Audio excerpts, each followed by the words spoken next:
अस्सलाम वालेकुम नाज़रीन, सोहराब बरकत आपसे मुखातिब है। पाकिस्तान के अंदर हालात और ज़्यादा ख़राब होते जा रहे हैं और जो एक घिनौना खेल पाकिस्तान के अंदर खेला जा रहा है वो और ज़्यादा घिनौना, डरावना और खौफनाक हो गया है। ऐसा महसूस हो रहा है जो कुकर जिसके अंदर गैस जमा हो रही थी वो फट रहा है और लोग मारे जाएंगे इस मुल्क में। बदकिस्मती है, लेकिन ये एक रियलिटी है और ऐसा महसूस हो रहा है कि इसी तरफ मामलात आहिस्ता-आहिस्ता करके जाना शुरू हो गए हैं। पाकिस्तानी सुप्रीम कोर्ट के एक सीनियर तरीन वकील अब्दुल रज़ाक शर साहब को बलूचिस्तान में मार दिया गया है। वो अपने रिलेटिव्स की गाड़ी में बलूचिस्तान हाई कोर्ट की जानिब जा रहे थे, जब एक मोटरसाइकिल वाला पीछे से आता है और उन्हें 5 से 6 गोलियां मारकर निकल जाता है। किसी को नहीं पता कि किसने उन्हें गोलियां मारी हैं, लेकिन फौरी तौर पर अता तारड़ साहब जो पाकिस्तान के सीनियर तरीन इस वक्त पॉलिटिशियन हैं, प्राइम मिनिस्टर शहबाज शरीफ के एडवाइजर हैं, मुस्लिम लीग नून से उनका ताल्लुक है, उन्होंने फौरी तौर पर आकर कहा कि ये मारने वाला इमरान खान है, इमरान खान ने इन्हें मरवाया है और इमरान खान के ऊपर एफआईआर होनी चाहिए। बुनियादी तौर पर अब्दुल रज़ाक शर साहब ने इमरान खान के ऊपर कुछ मुकदमात कर रखे हैं और खासतौर पर संगीन गद्दारी का जो मुकदमा है वो अब्दुल रज़ाक शर साहब ने ही किया है और उसके हवाले से समात भी होनी है कुछ दिनों में बलूचिस्तान हाई कोर्ट में। और वो यानी उस मामले को वही देख रहे थे और ये तासुर दिया जा रहा है चूंकि वो उन्होंने इमरान खान के ऊपर संगीन गद्दारी का मुकदमा कर रखा था, इस वजह से उन्हें इमरान खान ने मारा है। और ये सारा मुकदमा यानी फौरी तौर पर ये जो सारा माहौल है वो इमरान खान के गिर्द बनाया जा रहा है ताकि इमरान खान के ऊपर एक और कत्ल का मुकदमा इमरान खान के ऊपर डाला जाए। यानी कोई इन्वेस्टिगेशन नहीं हुई, कोई फर्स्ट हैंड इंफॉर्मेशन भी नहीं कलेक्ट की गई, कोई मालूमात नहीं आई, किसी को कोई खबर नहीं है, किसी को कोई पता नहीं है कि बलूचिस्तान के अंदर वाकया हुआ, लेकिन उसकी फौरी तौर पर जो पहला रिएक्शन है वो इमरान खान के ऊपर डाल दिया गया कि जी आपने किया है। अता तारड़ साहब बड़ी प्रोमिनेंट शख्सियत है, खुद भी वकील है और ये एक वकील को मारा गया है इंस्टेड के वो असल बंदू तक पहुंचते, पहले तहकीकात करवाते, उसके बाद स्टेटमेंट देते, लेकिन उन्होंने फौरी तौर पर एक बाइस्ड आर्ग्यूमेंट इमरान खान के खिलाफ दे दिया है। तहरीक इंसाफ का भी इसमें जवाब आया है और वो भी बहुत जल्दी उन्होंने जवाब दिया है और तहरीक इंसाफ ने जवाब में कहा है कि असल में हमने नहीं मारा, बल्कि इसे मरवाने वाले शहबाज शरीफ साहब और हुकूमत है। बल्कि उन्होंने ये भी कहा कि 9 मई को जिन्होंने पाकिस्तान के अंदर ड्रामा रचाया था और जलाओ गिराव किया था, असल में इस कत्ल के सारे मास्टरमाइंड भी वो हैं। तो इन्होंने भी जिम्मेदारी डाल दी, उन्होंने भी जिम्मेदारी डाल दी। रियलिटी है कि दोनों ने जिम्मेदारी डाल दी है और दोनों आमने सामने खड़े हैं, जिसकी वजह से पाकिस्तान का सिस्टम कोलैप्स हो रहा है, लेकिन लोग मारे जाएंगे। एक बहुत अजीम वकील, एक सीनियर वकील को मार दिया गया है। अब आई डोंट नो उसकी चीजें सामने नहीं आ रही, लेकिन जो एक तासुर बन रहा है वो यकीनी तौर पर हर कत्ल के मुख्तलिफ मुहर्रिकात होते हैं, उसके पीछे सोच होती है, उसके पीछे माइंड सेट होता है। तो ऐसा महसूस हो रहा है जैसे इस कत्ल को भी इसलिए किया गया है ताकि इससे सियासी मुफादात लिए जाएं या फिर बहुत सारी चीजों के ऊपर खेला जाए या कोई माहौल पाकिस्तान के अंदर बनाना मकसद होगा।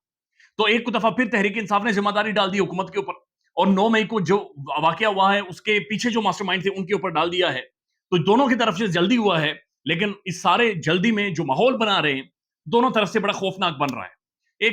मेरे ख्याल में तहकीकात होनी चाहिए, तमाम तरह डेटा निकलना चाहिए, चूंकि अगर ये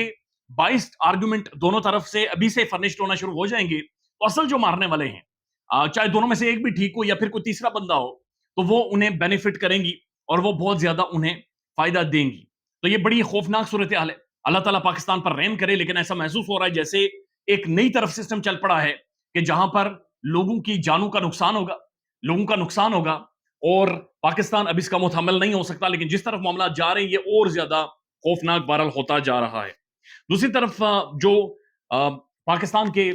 साबिक आर्मी चीफ हैं कमर जावेद बाजवा साहब, उनकी जो वीडियो है वायरल हुई, पूरी दुनिया में लोगों ने कंडेम किया, खासतौर पर पाकिस्तानियों ने बहुत ज्यादा किया कि कैसे एक अफगान शहरी हमारे साबिक आर्मी चीफ और अफगानिस्तान के लिए पाकिस्तान की बड़े बड़ी खिदमात रही हैं, तो कैसे वो बुनियादी तौर पर उनकी तज़हीक कर सकते हैं या गालम गलोच कर सकते हैं। अब वीडियो के अंदर भी बहुत सारी चीजें मौजूद है कि वीडियो डब है, उसके अंदर ओरिजिनल वीडियो नहीं है, बल्कि उसके ऊपर मुख्तलिफ आवाजें लगाई गई हैं और कॉन्टेक्स्ट भी कोई और था, लेकिन बहरहाल जो भी होना था वो हो गया है। लेकिन इसके ऊपर साबिर शाकिर साहब जो पाकिस्तान के प्रोमिनेंट तरीन साफी हैं, ARY न्यूज के ब्यूरो चीफ रह चुके हैं और मुल्क से बाहर हैं, उन्हें फोर्सफुली मुल्क से बाहर भेजा गया, पाकिस्तान के अंदर उनके लिए भी जमीन तंग कर दी गई, मुकदमात बहुत ज्यादा उनके ऊपर भी हैं।